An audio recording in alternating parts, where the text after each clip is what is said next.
ಇನ್ನು ಗ್ರೇಟರ್ ಬೆಂಗಳೂರು ಪ್ರಾಧಿಕಾರದ ಬಗ್ಗೆ ಡಿಸಿಎಂ ಡಿಕೆ ಶಿವಕುಮಾರ್ ಮಾತನಾಡಿದ್ದಾರೆ. ಇಂದು ಇತಿಹಾಸ ಪುಟಕ್ಕೆ ಬೆಂಗಳೂರು ಸೇರಿದೆ. ಹೊಸದಾಗಿ 5 ಕಾರ್ಪೊರೇಷನ್ಗಳು ಆಗಿದೆ ಅಂತ ಡಿಸಿಎಂ ಮಾತನಾಡಿದ್ದಾರೆ.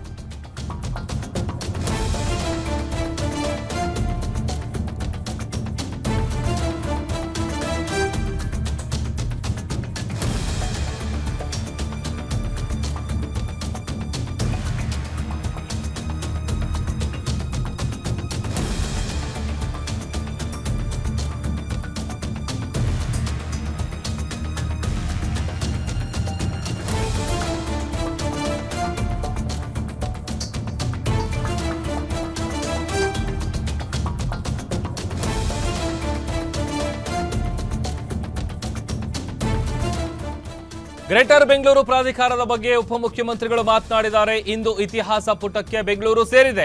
ಹೊಸದಾಗಿ 5 ಕಾರ್ಪೊರೇಷನ್ಗಳು ಆಗಿದೆ. ಮುಖ್ಯಮಂತ್ರಿಗಳೇ ಬೆಂಗಳೂರು ಜಿಬಿಎ ಜವಾಬ್ದಾರಿಯನ್ನ ಹೊತ್ತಿದ್ದಾರೆ. ಎಲ್ಲ ಕಾರ್ಪೊರೇಷನ್ಗೆ ಹೆಚ್ಚು ಹಣವನ್ನ ಕೊಡಬೇಕು.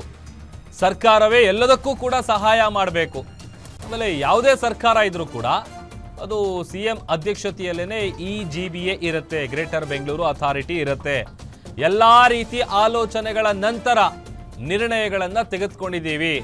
ಇದಕ್ಕೆ ಎಲ್ಲಾ ಪಕ್ಷದವರು ಒಪ್ಪಿಕೊಂಡಿದ್ದಾರೆ ಅಂತ ಡಿಸಿಎಂ ಡಿಕೆ ಶಿವಕುಮಾರ್ ಹೇಳಿಕೆಯನ್ನ ಕೊಟ್ಟಿದ್ದಾರೆ, ಮಾತನಾಡಿದ್ದಾರೆ. ನಾಗರಿಕರಿಗೆ ಅನೇಕ ವಿಚಾರಗಳನ್ನು ತಿಳಿಸ್ತಾ ಇದ್ದೀರಿ.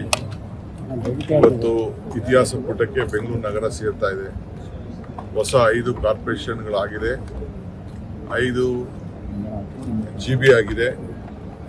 ಮುಖ್ಯಮಂತ್ರಿಗಳೇ ಈ ಜವಾಬ್ದಾರಿಯನ್ನ, ಬೆಂಗಳೂರು ಜಿಬಿಎ ಜವಾಬ್ದಾರಿಯನ್ನು ಅವರಿಗೆ ವಹಿಸಿದ್ದೇವೆ. ಏಕೆಂದರೆ ಎಲ್ಲ ಕಾರ್ಪೊರೇಷನ್ಗೂ ಅತಿ ಹೆಚ್ಚು ಹಣವನ್ನು ಕೊಡಬೇಕು. ಮೇಜರ್ ಪ್ರಾಜೆಕ್ಟ್ಸ್ ಎಲ್ಲ ಸರ್ಕಾರನೇ ಸಹಾಯ ಮಾಡಬೇಕು. ಆ ದೃಷ್ಟಿಯಿಂದ ಮುಂದಕ್ಕೆ ಶಾಶ್ವತವಾಗಿ ಯಾವಾಗಲೂ ಕೂಡ ಮುಖ್ಯಮಂತ್ರಿಗಳು ಅಧ್ಯಕ್ಷರಾಗಿ ಜಿಬಿಯಲ್ಲಿ ಯಾವುದೇ ಸರ್ಕಾರ ಇಲ್ಲಿ ಆಗಬೇಕು ಅನ್ನೋ ದೃಷ್ಟಿಯಿಂದ ಇದನ್ನು ನಾವೆಲ್ಲ ಬಹಳ ಆಲೋಚನೆ ಮಾಡಿದ್ದೇವೆ. ಎಲ್ಲ ವಿರೋಧ ಪಾರ್ಟಿಯು ಕೂಡ ನಮ್ಗೆ ಸಹಕಾರ ಕೊಟ್ಟಿದ್ದಾರೆ. ಇವತ್ತೇನೋ ನಮಗೆ ಬೈಕಾಟ್ ಮಾಡಬೇಕು ಅಂತ ಪೇಪರಲ್ಲಿ ಸುದ್ದಿ ಇತ್ತು. ನಾನು ಲೀಡರ್ ಆಫ್ ದಿ ಅಪೋಸಿಷನ್ಗೆ ಮಾತಾಡಿದ್ದೀನಿ, ರಿಕ್ವೆಸ್ಟ್ ಮಾಡಿದ್ದೀನಿ, ಬಂದು ನಿಮ್ಮ ನಾವು ಬೇಡಿಕೆ ಏನಿದ್ರು ಕೂಡ ಹೇಳಿ, ತಪ್ಪೇನಿಲ್ಲ. ಅವರು ಮಾತಾಡೋದು ತಪ್ಪೇನಿಲ್ಲ, ಕೇಳ್ಕೊಳ್ಳೋದು ತಪ್ಪೇನಿಲ್ಲ.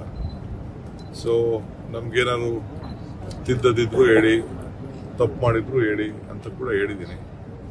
ಸೊ ಅವರೇನೋ ಮೀಟಿಂಗ್ ಮಾಡಿ ಹೇಳ್ತೀವಿ ಅಂತ ತಿಳಿಸಿದ್ದಾರೆ. ಅವ್ರಿಗೂ ನಾನು ನಮ್ರತೆಯಿಂದ ಮನವಿ ಮಾಡ್ಕೊಳ್ತೇನೆ. ಪ್ರಜಾಪ್ರಭುತ್ವ ವ್ಯವಸ್ಥೆಯಲ್ಲಿ ನಿಮಗೆ ಹಕ್ಕಿದೆ, ನೀವೆಲ್ಲ ಸದಸ್ಯರಿದ್ದೀರಿ. ನಿಮ್ಮ ರಾಜಕಾರಣ ಆಮೇಲೆ ಮಾಡ್ಕೊಳ್ಳೋಣ ಎಲೆಕ್ಷನ್ ಟೈಮಲ್ಲಿ. ಈಗ ನೀವೆಲ್ಲ ಬಂದು ನಿಮ್ಮ ಅಹವಾಲನ್ನು ಜಿಬಿಎ ಸಭೆಯಲ್ಲಿ ಮಂಡಿಸಬೇಕು ಅಂತೇಳಿ ನಾನು ಅವ್ರಿಗೆಲ್ಲ ರಿಕ್ವೆಸ್ಟ್ ಮಾಡ್ತಾ ಇದ್ದೀನಿ.